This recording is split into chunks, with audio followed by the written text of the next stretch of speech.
Hi, I'm Kat, and I'm the Seeker half of the Seeker and The Skeptic. And I'm really excited to be sharing this conversation with you today between my co-host, Rebecca, and my friend, Thea Anderson. Thea and I have had a lot of fantastic conversations over the years about esoteric subjects, spirituality and the like. And I'm really excited to hear what she and Rebecca get to talk about. Thea is a life coach. She's also the founder of Wildfire Women, and she's currently hosting retreats in the wilds of Norway, as well as at the coasts of the Mediterranean. For our next interview, I'm going to be back interviewing another skeptic. And if you haven't already checked out the first interview we did, I was speaking to Anthony Magnabosco of Street Epistemology. And you can find that interview if you search for The Seeker and the Skeptic on YouTube or scroll back through your podcasting app. In our regular Seeker and the Skeptic episodes, Rebecca and I explore all sorts of fringe topics from angels to ayahuasca. Find out more at seekerandskeptic.com, and we're also on the social medias. Just search for @SeekerSkeptic. We hope that this conversation will inspire you to talk to somebody else on the other side of the Seeker-Skeptic divide. Enjoy. So hi, Thea, welcome to the Seeker and the Skeptic podcast. Hi, Rebecca. Thanks so much for having me. I'm so excited to be here. I'm just really excited to have you. This is the first time I've ever done an interview, so we'll see how it goes. It's going to be good. Thank you for being my guinea pig. So usually I talk to Kat on this podcast, obviously, and she plays the role of the seeker, and I'm more the skeptical type. So do you consider yourself a seeker, or...?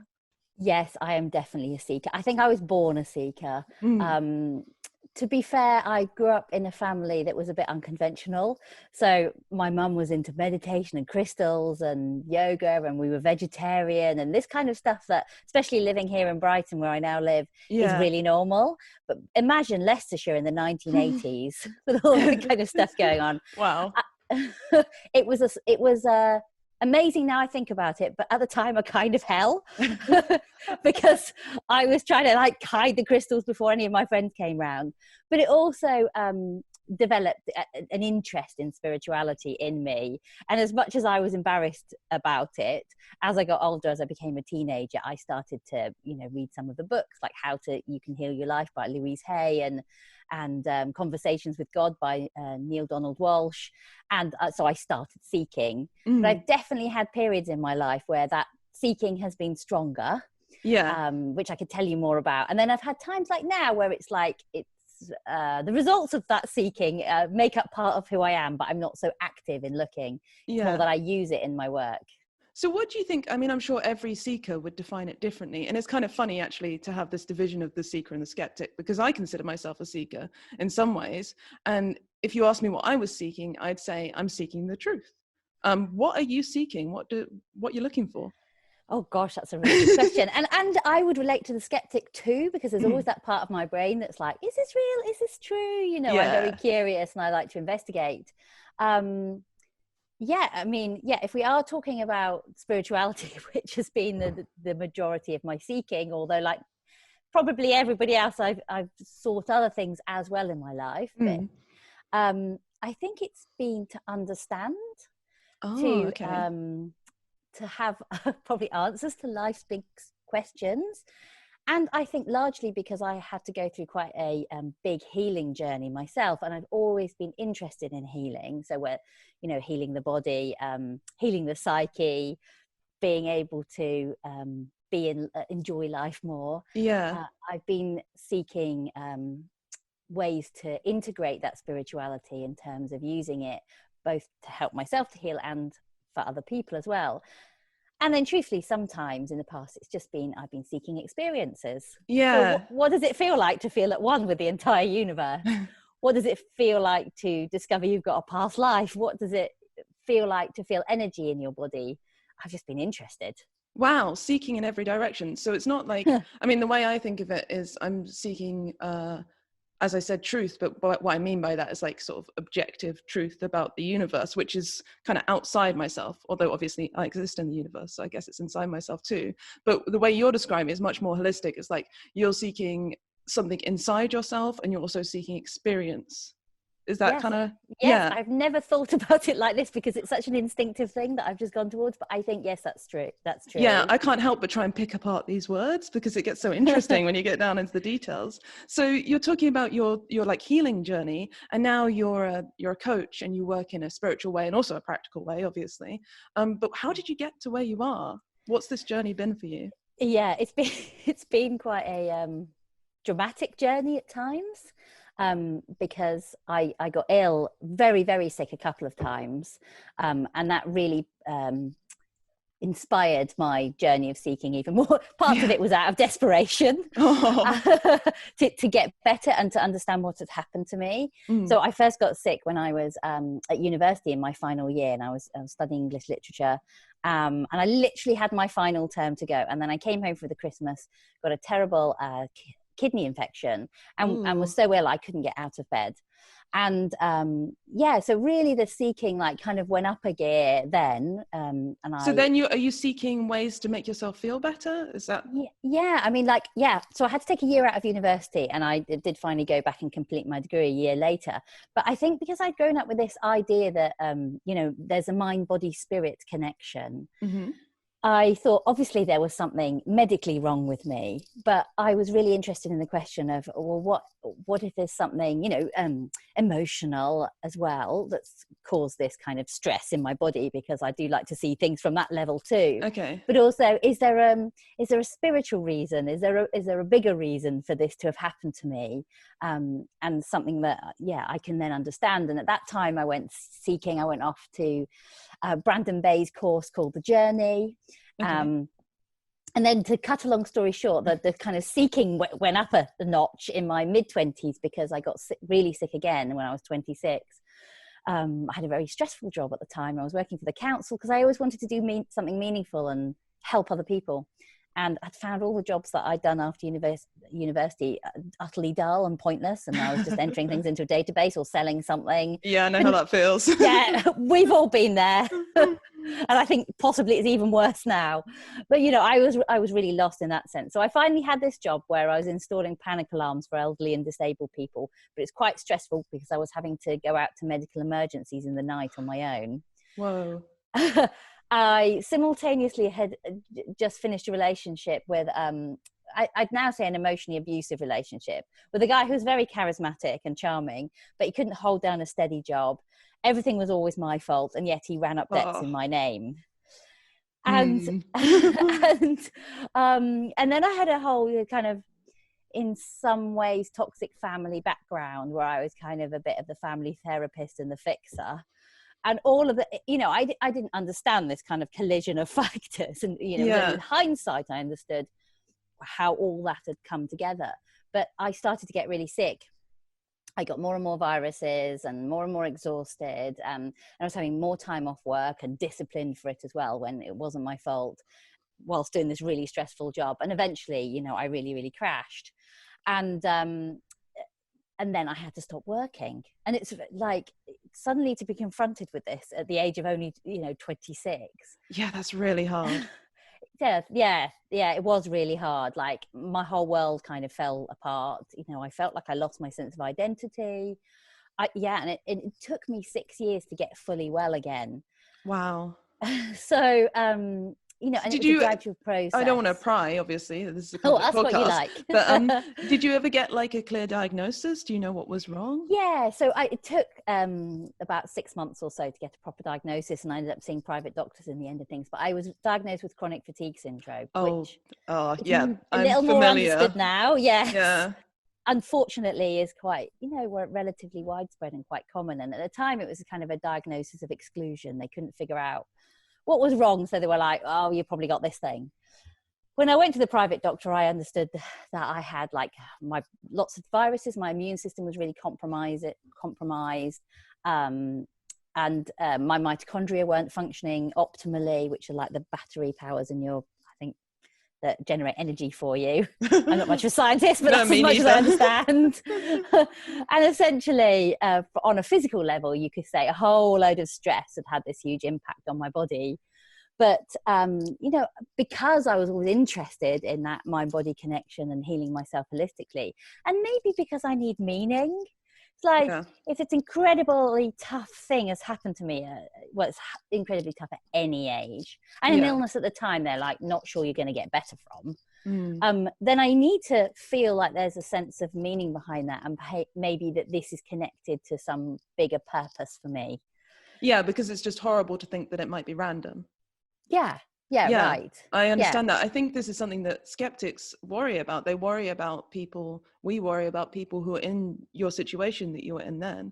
Because, I mean, I have a family member who has ME, and it makes you so vulnerable, right? Because you're exhausted all the time, you can't think straight. So. Yeah, your whole life, I mean, can often collapse, which leaves you, I mean, it leaves you physically and emotionally vulnerable, but it also leaves you vulnerable to people coming in and saying, don't worry, I can fix you if you just buy my thing, whatever that thing is. Did you have any experience of that?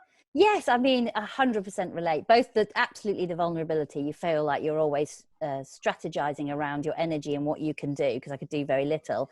But I was hugely vulnerable to millions of medicines and books and techniques, and never feeling like I was doing enough, and always feeling like it was my fault. Oh, yeah. And I think that thing of like finding meaning, I'm also really careful of not making it feel like somebody's fault, that it's someone's fault, because also I think you can't help where and when you're born and who you're born to, and lots of factors that happen to you. I'm going off on a tangent maybe, but there's a lot in the spiritual world about law of attraction. Okay. And the theory behind that is it's basically you're responsible for whatever happens to you. Whoa, that's a bit harsh. Yeah, exactly. There's a part of that which is amazing and empowering, because then you can obviously choose what you do about it, and it kind of like stops you totally falling into that victim mentality. But there's another part of me that's like, well, we're part of a collective. Yeah. And there are things and there are factors outside of your control.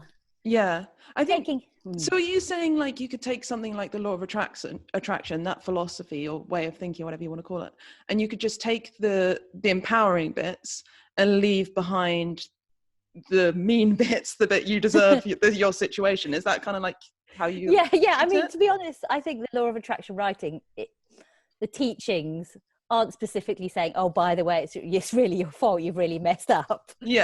But if you follow the logic, you can't help sort of thinking that. And especially in the ME chronic fatigue world, I saw a lot of people doing that.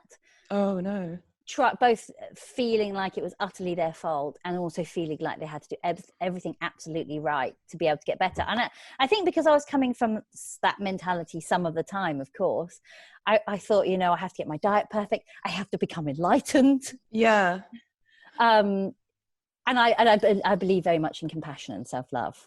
Yeah, certainly, me too. I think that's the only way to come at, well, life in general, but particularly these sort of problems. I think I'd find it very hard to embrace the idea, and I'm misunderstanding the law of attraction, but it's something like if you sort of visualize something and focus on it, and focus all your energy on concentrating on it, you can make that manifest in your life. Is that something like that? Yes. And lots of people use it in that way. I actually don't believe it's that simple. Oh, okay. But therefore, you'll get people having a picture of a Ferrari on their wall and believing that you can manifest things. Yeah, that's a classic example. Yeah, exactly. Or a incredible holiday in the Maldives, or a lottery win. I think it's more complex than that.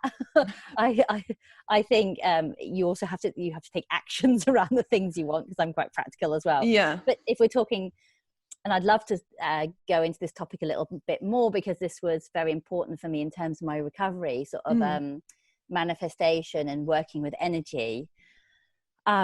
I think that we're complex beings, and that even if we look in terms of manifesting something in visualizing or using energy, we have subconscious blockers to stuff.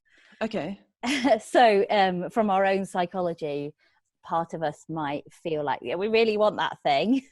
But then all our actions and all the energy we're putting out is doing the opposite.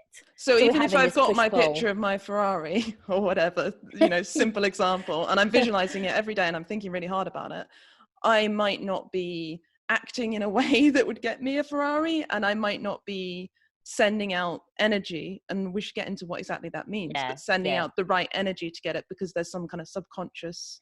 You might not be congruent with what you're going towards. Okay. And why do you need a Ferrari anyway? Is it a status symbol? I mean, God, don't get me wrong. If that's deep for you, if you need the Ferrari, go for it. I do. You do. I thought you might. So, I guess the main one. So one question is, how do you take the positive aspect of that philosophy and discard the negative? Because I don't see, if you believe that focusing on something. So for example, like someone who's depressed or anxious, right? They focus on bad things all the time. So would the law of attraction state that will bring more bad things into their life? It might. And this is what I mean. I don't believe that, by the way, but some people get caught in that way of thinking and feel like, for example, with something like depression, I should just stop thinking. I should just fix myself in this way. I just stop the behavior. But for me, it's like I say, it's much more complex than that. Like for me, why is someone depressed? Is it a chemical imbalance? Is there a reason in their life? Is it a mixture of all of the above? So my question is, how do you sort of logically justify, or maybe you don't, I don't know, I'm just trying to make this work in my head, taking the good and leaving the bad? How can we manifest good things in our lives, but reject the idea that we can manifest and we're responsible for bad things in our lives? Sure. That's a good question. And maybe it isn't completely and utterly taking away responsibility, but maybe we're talking about taking away fault or blame. Okay. So you could say maybe people are responsible for the bad situation, but that doesn't mean that we need to blame them. I mean, we could go down a rabbit hole and we could talk about people who've done really evil deeds in the world, but that's a complicated issue. But yes, for example, if you have a difficult issue come up in a relationship, let's say you both have a massive disagreement, and of course there are two people within that, but all the things that make up them and all the history of who they've been in their life is coming into the play in that situation. So therefore no one's fault, but each can take responsibility for their part in that. It's so hard to pick apart, like, what caused what, isn't it? Because I'm thinking, sorry to go back to the Ferrari, but if I do put the picture of the Ferrari up and I focus on it and maybe I arrange some crystals and stuff, and then, like, I don't know, my husband buys me a Ferrari. That's unlikely to happen, but he does. He didn't see the picture. How do I know whether it's me focusing on the Ferrari or it's something else? Maybe he saw an advert for a Ferrari, or maybe he wants to drive it and buying it for me is just an excuse. Like how do I know that it is? Because I guess from a kind of skeptical perspective, we always try to look for the more what's the word? Like the more simple explanation for things. And to me, it would seem more simple to think, well, my husband knows I like red cars. He saw an advert. It's generally in our culture that Ferrari is like a fancy car. So that's probably why he bought it for me, instead of attributing it to my ritual where I stare at the Ferrari and arrange the crystals. Yes. I mean, of course you don't know, do you? It's like we've got multiple, if you believe in that energetic spiritual level as well, you've got multiple levels of stuff going on. And I'm as practical as you are. You might have just said, I want a Ferrari every day for a year, and you finally bought it. You don't. And I had a really nice example of this in my work just in the last couple of days. A client of mine had been made redundant, and her industry is getting really tough at the moment, and she used to get like contract work really easily, and she'd finally been offered something, but they hadn't literally signed it off and sent the contract through, and she'd been waiting for I think 2 or 3 months now, and it's getting more and more frustrated. She's getting frustrated about it, and she likes it. We work on a practical level, we work on a kind of energetic level. So it's like, okay, you've taken every step that you can on a practical level.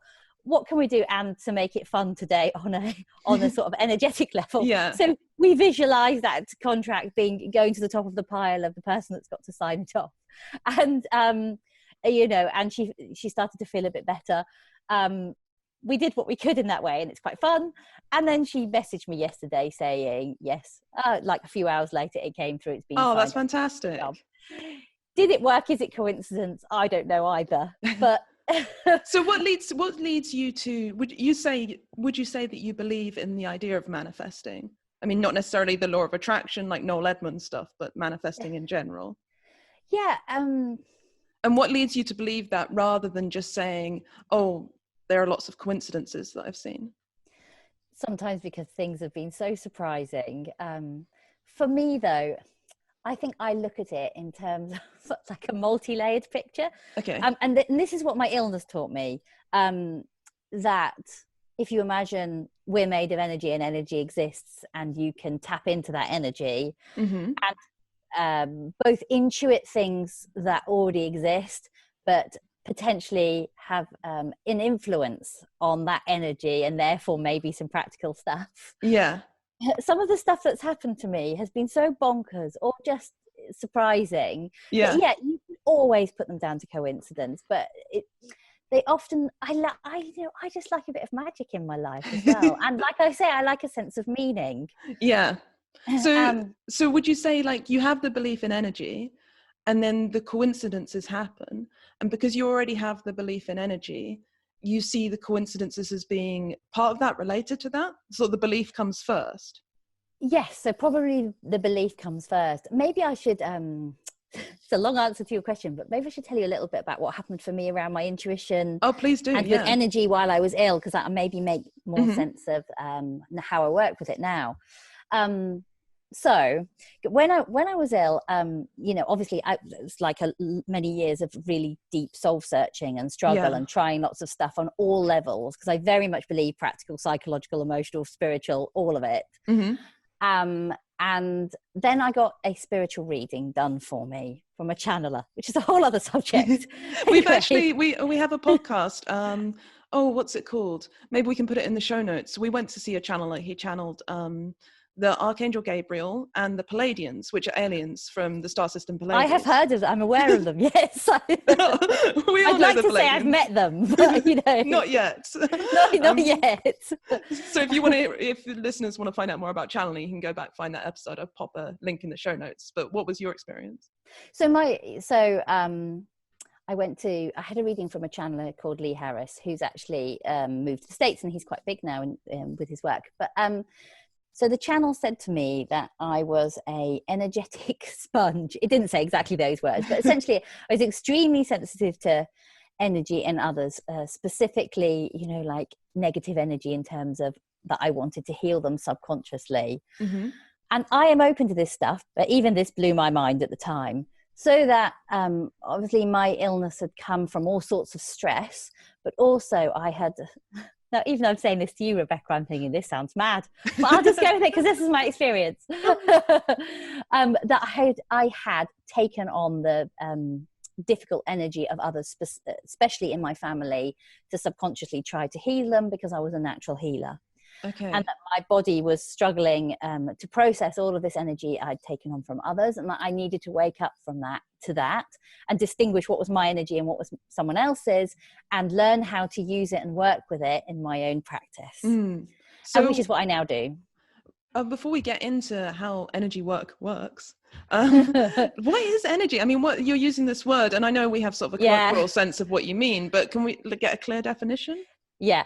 I am so not a scientist. I'm an intuitive, so I can only tell you what I experience. Yeah. But my sense is that absolutely everything is made of energy. And that if you open up your psychic sense or your third eye, people do it in slightly different ways. They can be clairaudient, clairsentient, etc. You can sense and feel energy within things. And is that the only way you can sense it? Like, there's no energy sensing machine. It's not like a physical thing, or is it? Well, I don't know, because I'm not a scientist. Maybe there are.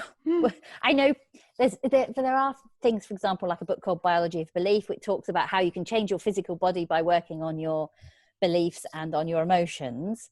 But in terms of what you're talking about, I'm not sure that there is a physical machine. Okay, because it just seems like it's a bit like that classic philosophical mind-body problem, where like how does if energy is immaterial, then that's fine. We can't find it with science. That makes sense because it's immaterial. But how does it like you're saying, if it can help you heal or it can affect things in the Yeah. world, then it needs to have like a way to interact. It's like a ghost, right? Because Yeah. ghosts are supposed to be immaterial. So ghosts just he'll walk through walls. You know what ghosts are like. They walk through walls. Oh, yeah. You've seen the movie, Patrick Stewart. Oh, that would be good. No, Patrick Swayze, I was Yes. thinking of. Anyway, they can't interact with the physical world because, well, traditionally they can't interact with the physical world because they are immaterial. But the sort of energy you're talking about, it seems like it's kind of immaterial but kind of material. Yes, I honestly don't know the answer to that. And some people would say there's different dimensional reality, so that, you know, this world is very third dimensional, but if you go higher in vibration, more energy exists. What I can say is that I think most people experience this. You walk into a room and yes, you could be you could be looking for signs within the room, but sometimes you just get a feeling about something. Yeah, for sure. I've definitely had those moments. Yeah.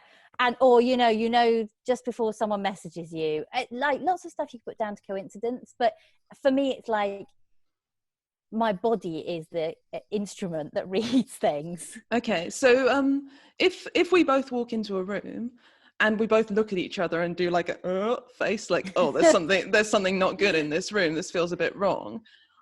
I would think, oh, it's probably because, you know, not consciously, but on some level, I've picked up on people's body language, or, Yes. you know, it's dark and gloomy, or there's music I don't like. There's all sorts of little things that could add up to generating a bad atmosphere. Whereas you might think that was your intuitive sense. Sure. Yeah. So how do we know who's right? I don't know either. Because I actually believe in all of it. I think we're all reading each other in situations, and probably more than we think. Oh, okay. So yes, I kind of misrepresented what would happen. You would also think the same thing as me, but then also on top of that, you'd think there was an energetic, spiritual dimension to it. Yes, potentially. And also, especially when something happens and you're not able to read the situation, that's particularly evidence of that for me. Do you have an example of that? Like your best example? Yeah. Like, I don't know if it's my best example, but the one that's popping into my head is like, I was looking for some fun thing to do on Meetup a little while ago. And I was going through the list of all the possible activities. I saw this zombie run where you could run 5 kilometers. Oh, that sounds horrible. Yeah. Different ideas of fun, I guess. Well, yeah, I think I didn't end up doing it. Possibly would have been horrible and terrifying. But, you know, I like to do different weird and fun things. Anyway, so the person that was organising it on Meetup, she'd written a little bit about herself. And of course, you could say, I looked at her picture and her description and I just liked the look of her. But I had this strong feeling in my body that I should contact her, or that I would know her in the future. And I just wanted to get off the laptop that day. So I just thought, I'll get in touch tomorrow. A friend of mine gets in touch and says, do you fancy coming for a Sunday roast the next day on Sunday? So I say, yeah, great, sure. She's a friend of mine's coming from Canada. And so I get in the back of the car, and there, sitting in the back of the car, is the woman that I'd weird been in touch with the day before on Meetup.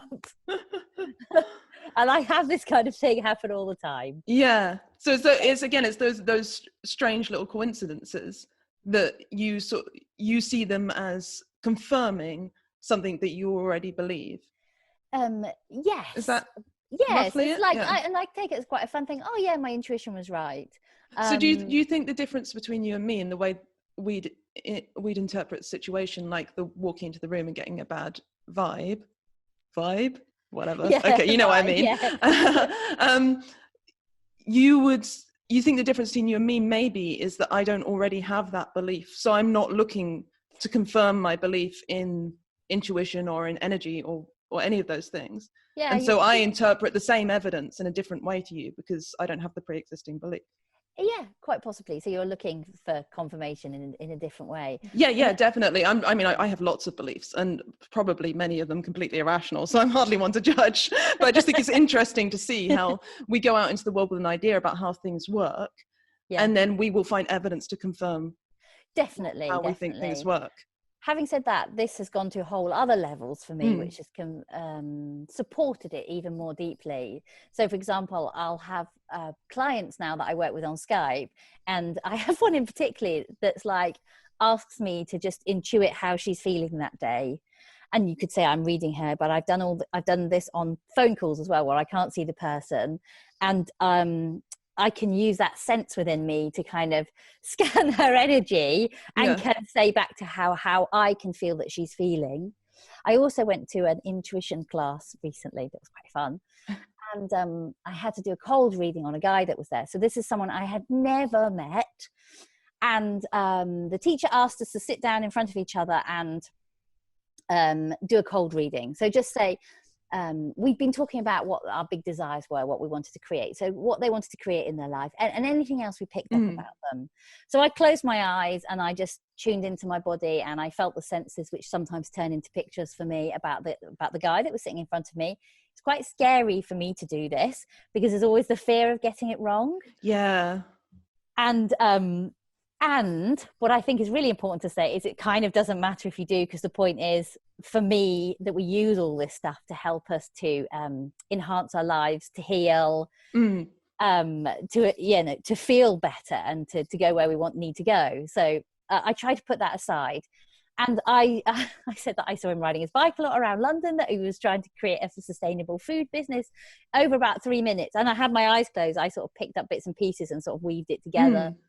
And then when I opened my eyes, he had his mouth open and was just staring at me like, how the hell did you know this about me? And I promised I hadn't looked him up online. He was like, wow. I'm everywhere. And it sounds like you were saying quite specific things as well. Yes. He was like, yes, that's exactly what I'm trying to do in terms of a business. There were various things. Some stuff I was like, I thought he was still in a stressful job, but he left a stressful job. And then he just followed me around for the rest of the class with his mouth. I bet he did, yeah. I just want to acknowledge we're having this conversation about energies and stuff, and there's a crystal in my window that's catching the light, and it's spooky. There's nothing I can do about it, sorry. Shining right on your third eye. So I guess, like, if you had done that same intuitive reading for the guy, and you just got everything wrong, you've been like, you're a firefighter and your name's Billy, and you have 12 children, like, you just reeled off all this stuff and it'd been completely wrong. As you're saying, like, you shouldn't be worried or upset if you get things wrong. Yeah. But would it make you less confident in your abilities as an intuitive? Yeah, probably it would. Yeah, because I've been using it for quite a long time now. I'm used to having a relatively high level of accuracy or being in the ballpark. And like I say, it doesn't matter because it's ultimately about using it for good, not evil. I've never wanted to work as a psychic and do tarot cards. I've wanted to use it to heal, to help. But yes, it probably would. I'd probably like, oh, okay, did I get that quite right? And I'd be checking in with myself. So yeah, it would definitely make me question. It's really interesting that you use the term cold reading, as I'm sure our skeptical audience will be familiar with it, but I didn't think this was a thing sort of talked about in the spiritual world, because generally when skeptics say the words cold reading, they say, oh, that was just cold reading. And what they mean by that is you just looked at, their hair and the way they're dressed and their shoes and the way they're sitting and their age and made some, pretty good guesses, because we are all pretty good at guessing what other human beings are about. I could have totally made a guess. Yeah, you're right. Actually, I may have misused that term. I was thinking about it in the sense that I had no information about him, and then I was using my intuition. But you're totally right. It is used in that way. Yeah, I guess as a contrast to hot reading, which would be if you sneakily went and looked on Facebook and checked out details about something, which is what some people who claim to be psychics do. Yes, absolutely. And like I said, I'm not bothered about being right. I want to use it in this integrated way. And that was the thing that helped me to heal from my illness, because then I had to work with that information from that spiritual reading that told me I'd taken on energy for other people. So I started to realize that I was quite disassociated and that I wasn't really living in my own body.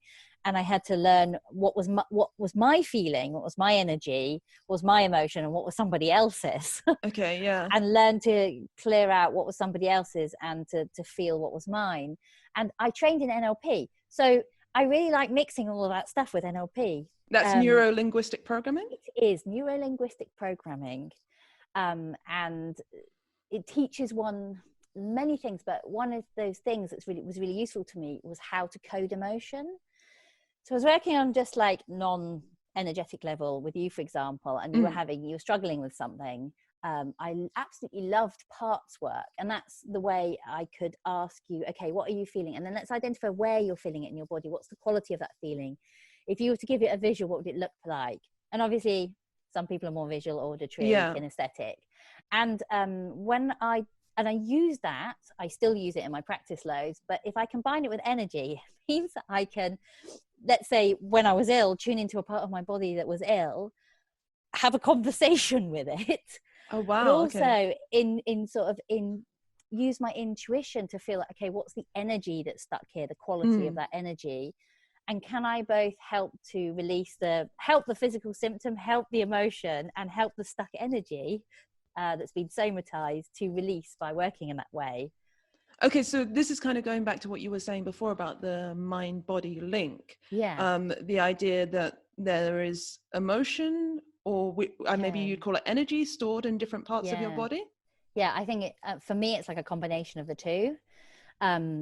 Sometimes people even discover sort of buried memory.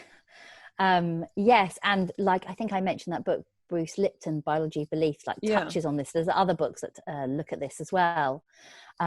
Yes, that parts of us, like if we have a traumatic experience, or that we might store that in, obviously we feel our emotions very physically anyway. Yeah. You feel tension in your shoulders and nerves in your stomach, etc. We're emotionally physical beings, but that parts of the body can hold that energy and emotion became really interesting to me when I was ill, because I guess it helped me to understand what's happened from that level, and to feel like I could have a conversation with my own body as if it was a energetic living, which obviously it is, being, but not just not just like another layer to me, not just that physical level that, okay, there's some virus being that's taken over my body, or whatever it is that's wrong. I can say, this toxic relationship, this traumatic thing that happened to me, and there were quite a lot of things that I discovered that I'd sort of suppressed. I'm storing I think this is going to sound a bit bad, but one of my symptoms was I felt like I needed to wee for about 4 years. Oh yeah, well that goes with kidney problems, doesn't it? Kidney problems, but except that it got to the point where there was no obvious chronic thing going on, and I'd even been to the hospital and they couldn't find anything. And perhaps it was that they couldn't, the whatever detection wasn't good enough, that they couldn't find it. So I was like, well, I have to work with it on another level then, because I'm not going to get help in that way. And so I started to talk to my bladder, because it's fairly horrible to feel like you need to wee for 4 years. I can imagine. You get to the point where you're like, I will do anything. Yeah. And so that's pushed me even further down that road. And I realized that I'd been not good at feeling or expressing my emotions. And that I thought I never felt anger, for example.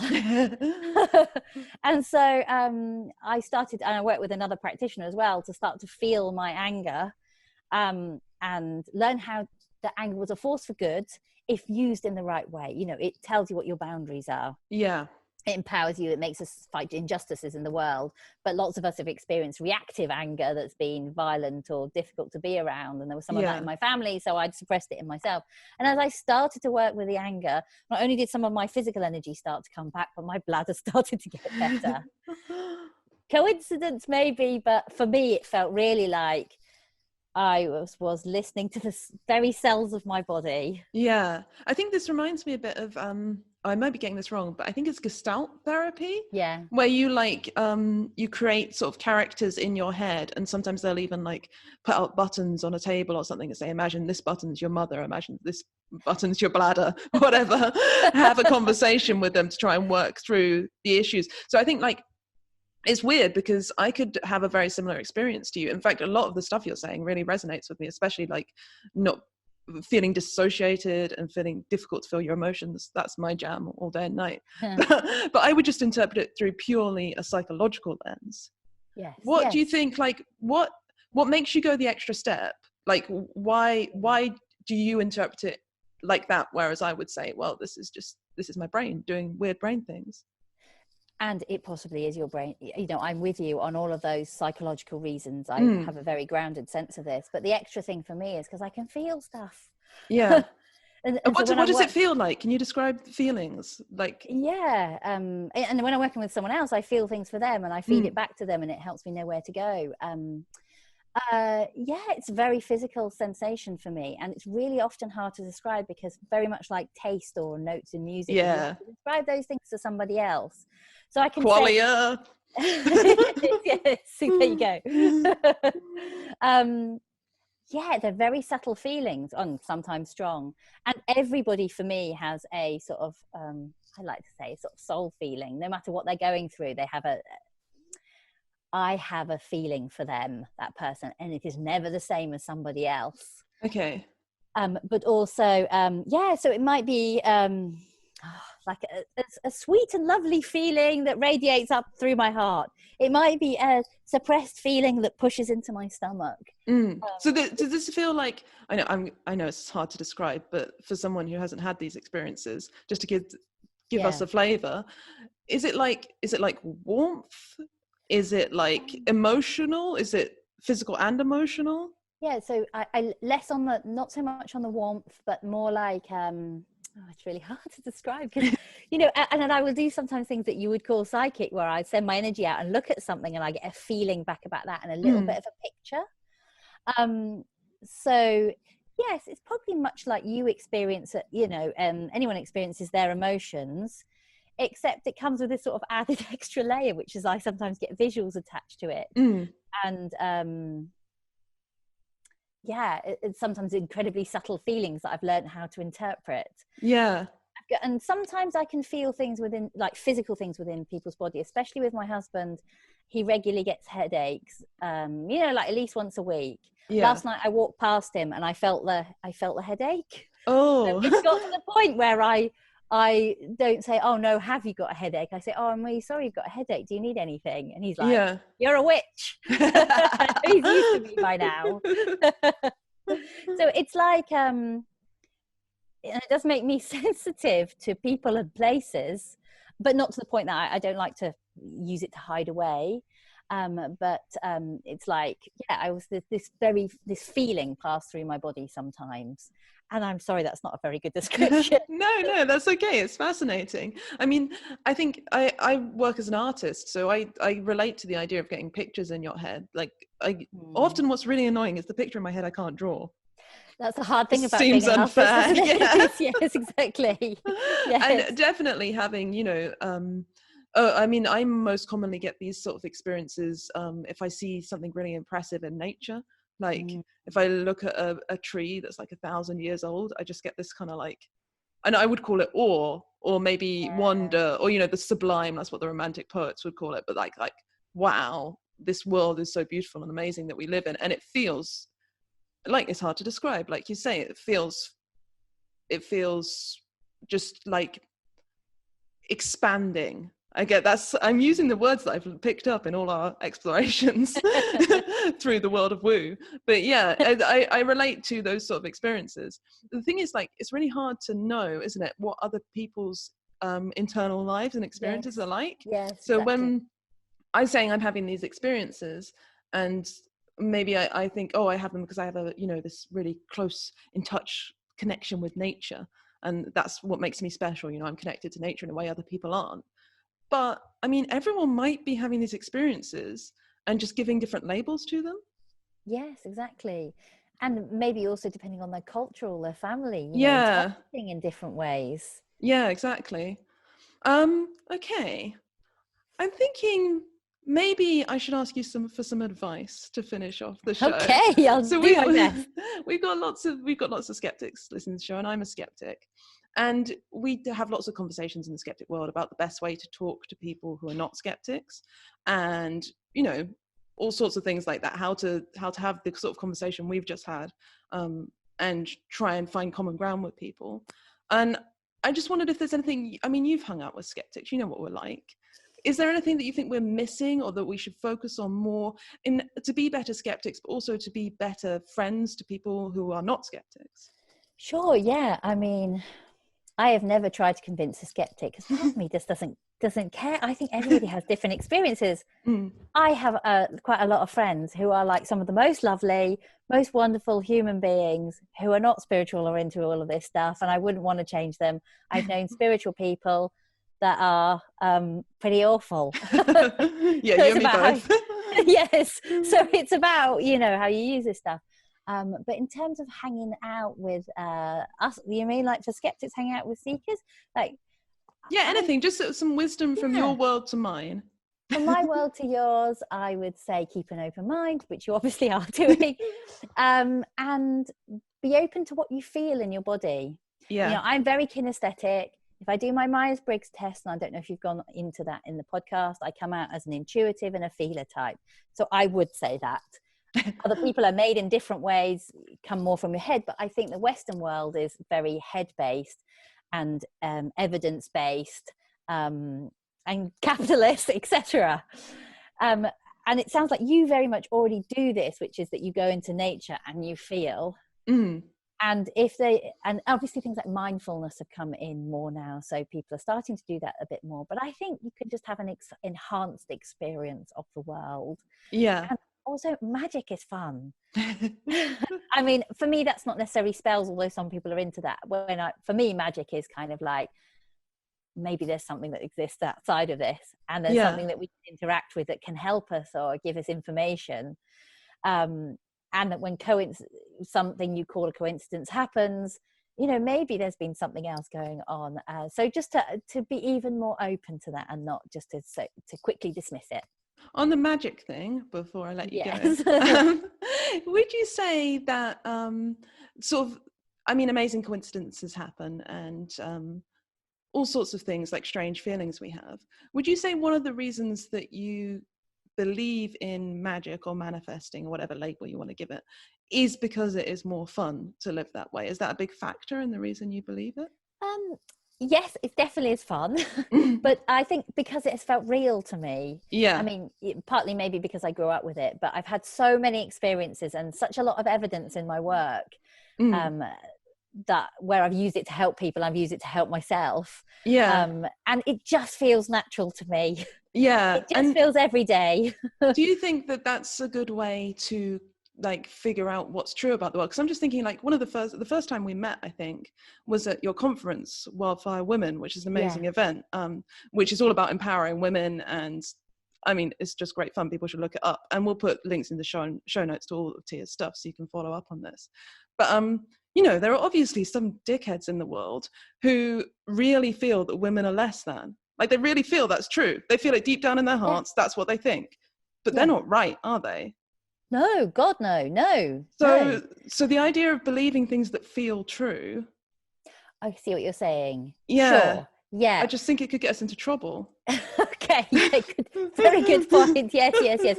Always our values and our feelings about what are right and wrong need to be intellectually discussed, and we're in a constant conversation with each other about that. So I guess it's mixed in with my values as well, because my values are about living an inspired life, enjoying life, creativity, helping other people, because the ways that I've been working with it for me have been about creating good. Then I'm okay with, this feels true because this feels real because I feel it. Does that make sense? It feels true to me because I can use it. And that takes us back around to the beginning, doesn't it? Like the definition of truth. I mean, I said that I think of truth as like objective facts about the world. But when you say it's true for me, you don't mean the same thing I mean, because that's a more subjective sense, right? Yes. I think, I'm not sure there is one truth. Okay. I think there are lots of ideas and experiences, and you can, in lots of different worlds, you can see where there's a lot of crossover. Like scientists can do experiments and come out with the same results. Spiritual seekers can have similar experiences that cross over. But maybe it's all about the lens through which you look. Also. Yeah. There are certainly lots of different perspectives on reality. But I think, I mean, when it comes to, like, you know, getting your car MOT'd, which is, by the way, for anyone who's not in the UK, that's something we do every year. We have to check out, get a mechanic to look over our car and make sure it's not going to explode, or whatever cars do. I watch too many movies. But I would prefer someone who was looking for objectively, all my engines working fine, rather than subjectively, Yes, absolutely. I totally agree. You want a surgeon that knows what they're doing. Exactly. That's a good example. Yeah. I do too. And I very much believe we need a balance between the two worlds. So would you say there are certain areas which you go with the sort of subjective, it's true for me sort of approach? Yes. And then there are certain areas like surgery and car mechanics. I want the pilot that's flying my plane to have flown a lot of other planes, not just have an intuitive feeling about how to fly a plane, of course. Yeah, and the tricky thing is, I guess, how do you know which fit in which category, which is appropriate to put in which category? Sure. I mean, for me, it's then when someone comes to me and they say, I want to work on my emotional, psychological stuff and my, energy and spiritual side. And that we've got the playground then to play with all of that stuff and to use trial and error and see and maybe probably isn't totally about truth for me. It's like, what is going to work? Yeah. Okay. So otherwise, for me, I'm never going to say, I think you should do this, or I feel this, therefore this is. Yeah. I would be always checking in. Is this going to work for you? Is this going to change your life? Is this going to feel better? Is this going to get you what you need? And then when I've had an spiritual experience, I guess that has been the truth. It's been my experience. I like to believe there's life after death. There's a lot of accounts of life and books and experience of life after death. And it helps me to believe there's life after death. There's a part of me that doesn't know if I'm 100% right, of course. How can I possibly know? I just my belief is there. And then, so therefore that's a useful thing. Oh, that's really interesting. Because I think the way that I work is that I can't, obviously no one knows what happens after we die, but I couldn't say I believe that, in reincarnation, unless I just couldn't, my brain doesn't work this way. I couldn't believe in something just because it's makes me feel good, or it gives comfort, or it makes meaning, like you say, it makes my life richer. I can't just force myself to believe something because it's practical, almost like I have to have the actual evidence. And I suppose I also feel like this is real when I do work with people. Oh gosh, I've done past live sessions and felt them go through their death, and that feels like it's real. So from my intuitive feeling body, and I've read books about it, so I've seen lots of people say similar things. So I've been using my head as well. Yes, it feels and that's real. One of those things. Life after death is one of the things that falls into the area where you would be comfortable saying, I'm just going to go with subjective truth.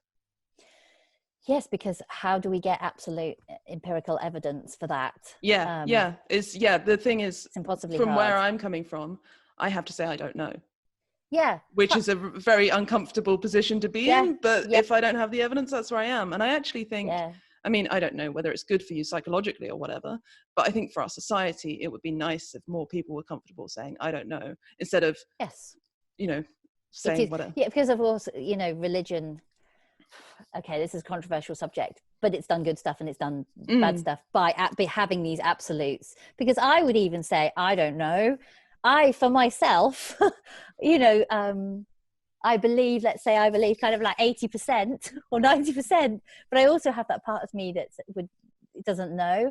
And I'm very, very open to someone who says they don't know, because I never believe in anything that's fundamental or pushing anything on anybody else. It's all about experience and gathering your own evidence, whatever that is for you. That's good to hear. Yeah, I think I'm kind of in the same boat, but I prefer to find because the problem is, like we both said, we're not scientists. We don't know how to assess evidence really that well, and we've got all these human biases and stuff.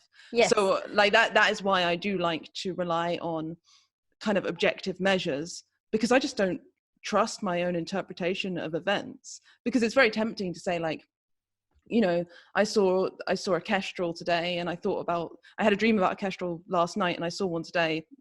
Interesting. The kestrel's speaking to me. But I don't know. Yeah, maybe it's an element of I don't trust myself because I know how fallible human brains are, because I've looked into it.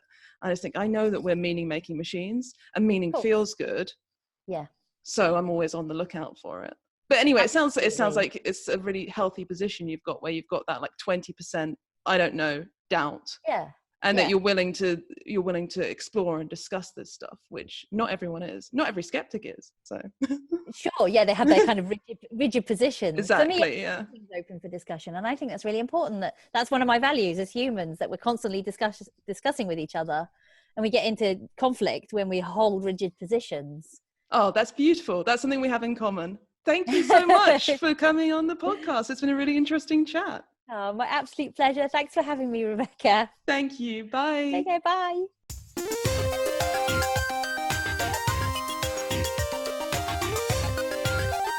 I really hope you enjoyed that conversation as much as I did. And you can find Thea Anderson at theaanderson.com, or follow her on social media at Thea Anderson.